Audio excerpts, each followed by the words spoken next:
ನಮಸ್ಕಾರ. CBS news ವಾರ್ತೆಗಳಿಗೆ ಸ್ವಾಗತ. ವಾರ್ತೆಗಳ ವಿವರ.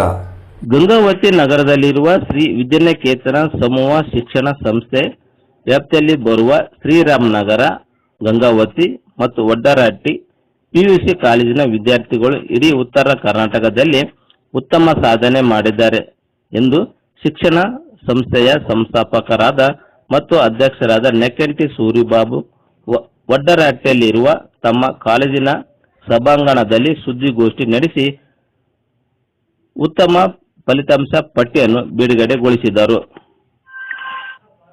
3 ಕಾಲೇಜಿನ ವಿದ್ಯಾರ್ಥಿಗಳು 1662 ಪರೀಕ್ಷೆಗಳಲ್ಲಿ ಅದರಲ್ಲಿ 1391 ವಿದ್ಯಾರ್ಥಿಗಳು ಉತ್ತಮ ಸಾಧನೆ ಮಾಡಿದ್ದಾರೆ. ವಿಜ್ಞಾನ ಪರೀಕ್ಷೆಯಲ್ಲಿ 598 ಅಂಕಗಳನ್ನು ಪಡೆಯುವುದರ ಮೂಲಕ ಯು ಶ್ರಾವಣಿ ಎಂಬ ವಿದ್ಯಾರ್ಥಿನಿ ಉತ್ತರ ಕರ್ನಾಟಕ ಶಿಕ್ಷಣ ಕ್ಷೇತ್ರದಲ್ಲಿ ಹಿಂದುಳಿದ ಪ್ರದೇಶ ಅಲ್ಲ ಎಂಬುದನ್ನು ಸಾಬೀತುಪಡಿಸಿದ್ದಾಳೆ. ರಾಜ್ಯಕ್ಕೆ ಪ್ರಥಮ ಸ್ಥಾನ ಬರುವವರಲ್ಲಿ ಕೇವಲ 2 ಅಂಕಗಳಿಂದ ಆ ವಿದ್ಯಾರ್ಥಿನಿ ವಂಚಿತರಾಗಿದ್ದಾಳೆ. ಅರ್ಜುನ್ 597, ವಿ ಅಶ್ವಿನಿ 595, 36 ವಿದ್ಯಾರ್ಥಿಗಳು ಉತ್ತಮ ಅಂಕಗಳನ್ನು ಪಡೆದುಕೊಳ್ಳುವ ಮೂಲಕ ಉತ್ತಮವಾದ ಫಲಿತಾಂಶ ಬರುವಲ್ಲಿ ಶ್ರಮಿಸಿದ್ದಾರೆ. 261 ಪ್ರಥಮ ಸ್ಥಾನ, 5 ವಿದ್ಯಾರ್ಥಿಗಳು ದ್ವಿತೀಯ ಸ್ಥಾನದಲ್ಲಿ ಪಡೆದುಕೊಳ್ಳುವಲ್ಲಿ ಪ್ರಾಚಾರ್ಯರು, ಉಪನ್ಯಾಸಕರು ಸಹಕಾರ ಬಹಳ ಮುಖ್ಯವಾಗಿದೆ. 2026 ಮತ್ತು 27ನೇ ಸಾಲಿನಲ್ಲಿ ರಾಜ್ಯ ಮಟ್ಟದಲ್ಲಿ ಸಾಧನೆ ಸಂಸ್ಥಾಪಕರು ಅಧ್ಯಕ್ಷರ ನೆಕ್ಕಂಟಿ ಸೂರಿಬಾಬು ಅವರು ನೂತನ ಆ್ಯಪ್ ಅನ್ನು ಬಿಡುಗಡೆ. ಪ್ರಸ್ತುತ ಶೈಕ್ಷಣಿಕ ವರ್ಷದಿಂದಲೇ ವಿದ್ಯಾರ್ಥಿಗಳಿಗೆ ಹಾಗೂ ಶಿಕ್ಷಕರಿಗೆ ನೂತನ ಆ್ಯಪ್ ಅನ್ನು ಮೂಲಕ ವಿದ್ಯಾರ್ಥಿಗಳಿಗೆ ಕಡಿಮೆ ಅಂಕಗಳನ್ನು ಪಡೆದುಕೊಳ್ಳುವಲ್ಲಿ ಆ್ಯಪ್ ಲೋಪ ಎಂಬುದನ್ನು ಕಂಡುಹಿಡಿಯಲು ಹಾಗೂ ಬೋಧನಾ ಚಟುವಟಿಕೆಗಳಲ್ಲಿ ಉಪನ್ಯಾಸಕರಿಗೂ ಅನುಸರಿಸಬೇಕಾದ ನೀತಿ ನಿಯಮಗಳು ಹಾಗೂ ಮೌಲ್ಯಮಾಪನ ದೃಢೀಕರಣಕ್ಕೆ ಸಂಬಂಧಪಟ್ಟಂತೆ ಸಮಗ್ರ ಮಾಹಿತಿಯನ್ನು ಈ ಆ್ಯಪ್ ಮೂಲಕ ಕಂಡುಕೊಳ್ಳಬಹುದು. ಸಮಗ್ರ ಮಾಹಿತಿಯನ್ನು ನೂತನ ಆ್ಯಪ್ ಮೂಲಕ ವಿದ್ಯಾರ್ಥಿಗಳಿಗೆ ಸಮಗ್ರ ಮಾಹಿತಿ ನೀಡಲಾಗುತ್ತದೆ ಎಂದು ಹೇಳಿದರು. ಈ ಸಂದರ್ಭದಲ್ಲಿ ಪ್ರಾಚಾರ್ಯರು ಹಾಗೂ ಸಂಸ್ಥೆಯ ಉಪಾಧ್ಯಕ್ಷರಾದ ಮಲ್ಲಿಕಾರ್ಜುನ್, ಶ್ರೀರಾಮ್ ನಗರ ಪ್ರಾಚಾರ್ಯರು ಜಗನ್, ಉಮಾಶಂಕರ್, ಅಭಿಷೇಕ್, ಸಂಸ್ಥೆಯ ಉಪಾಧ್ಯಕ್ಷರ ಆದರ್ಶ್. ನವೋದಯ ಟಾಪರ್ ಕೊಡ್ತೀನಿ ಅಂದ್ರೆ ಅದು CBSE ಟಾಪರ್ ಆಗುತ್ತೆ. CBSE ಟಾಪರ್ ಸಹಜವಾಗಿ ನವೋದಯದಲ್ಲೇ ಟಾಪರ್ ಬರುತ್ತೆ ಗೌರ್ಮೆಂಟ್ ಸ್ಕೂಲ್ಸ್ ನಲ್ಲಿ.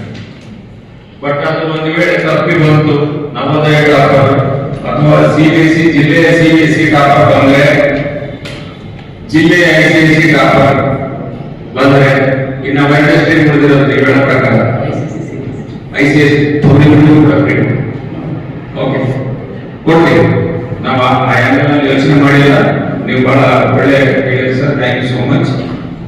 ICSE topper, CBSE topper, Navodaya topper ಖಂಡಿತವಾಗಿ ನಮ್ಮ ಇದು ಅನೌನ್ಸ್ಮೆಂಟ್ ಕ್ಲಿಯರ್ ಆಗಿ ಸಂಪೂರ್ಣ ಕೊಡ್ತೀವಿ ಅಂತ ಹೇಳಿ ಆ ರೀತಿ ಜಿಲ್ಲೆಗೆ ಟಾಪರ್ ಬಂದಂತವರು ನಾವು ಬಿಹೈಂಡ್ ದ ಸ್ಕ್ರೀನ್ ಪ್ರತಿ ವರ್ಷ ನಾವು ಮಾಡ್ತಾ ಇದ್ದೀವಿ.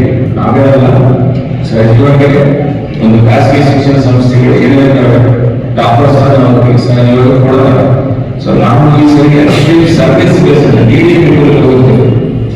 ತಾಲೂಕಲ್ಲಿ ಅಂತಂದ್ರೆ ಕನ್ನಡ ಮಾಧ್ಯಮ ಅಂತಂದ್ರೆ ಸಹಜವಾಗಿ ಸೈನ್ಸ್ ಸ್ಟ್ರೀಮ್ ನಲ್ಲಿ ಮಾಡ್ಕೊಂಡಿದ್ದೇವೆ ಯಾವುದೇ ಕಾಲೇಜ್ ಆಗುತ್ತೆ.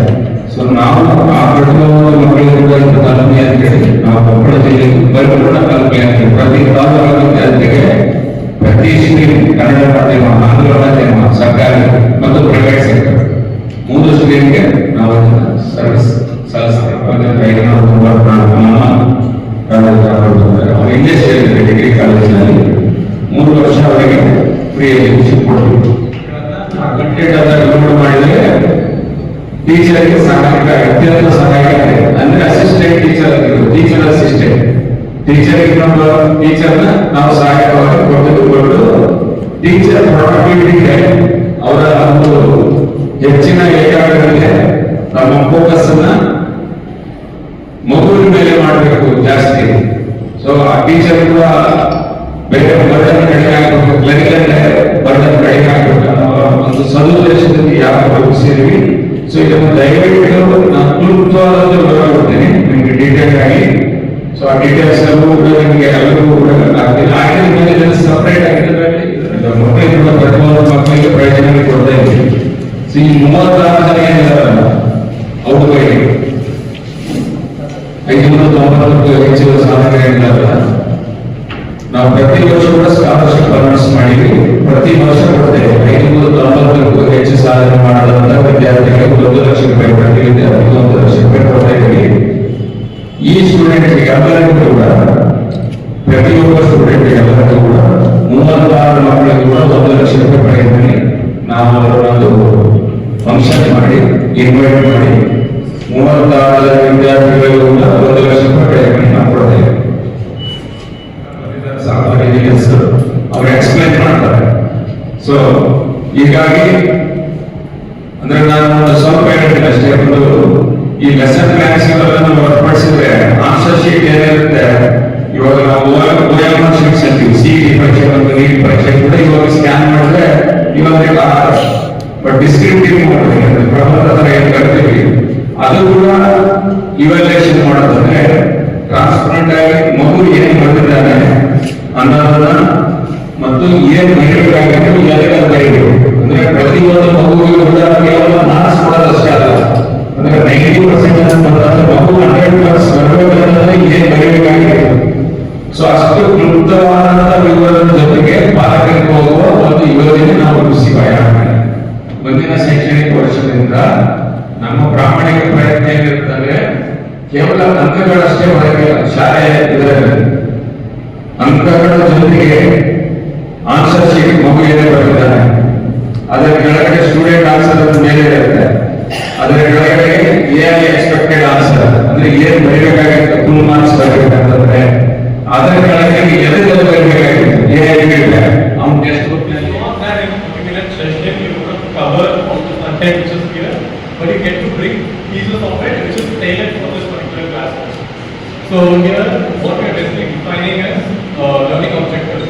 So this states that these are the particular goals which the teacher has to cover when he beyond a parents-teacher meeting, and we already have phase 1 of apps for all these 4 different. I think sir, you had a question. All these are very independent. School, if a teacher wants to just take the teacher module, we can totally. What I say is, like rightly sir said, teachers can spend valuable time by giving mentorship and spending time where it is actually needed, right? This is teaching. It can be students who need more help from the teachers. It can be students who are going through a lot of challenges, right? So that's where teachers can more time. And we'll give that, we are promising at least 40% time back to teachers in the phase 1, and we will see how that happens through the textbooks. We've generated the lesson plans and kept it ready. Human in the loop, AI human in the loop is one of the key strategies. So even in Sprout we have implemented that. So each textbook upload ಮಾಡಿದ್ರೆ lesson plan generate ಮಾಡಿ ಇಟ್ಟಿದ್ದೀವಿ already. So ಅದನ್ನೇ ಅವರು ತೋರಿಸ್ತಾ ಇದ್ದಾರೆ, each subject ಗೆ textbook already upload ಆಗಿದೆ, lesson plan generate ಆಗಿದೆ ಅಂತ.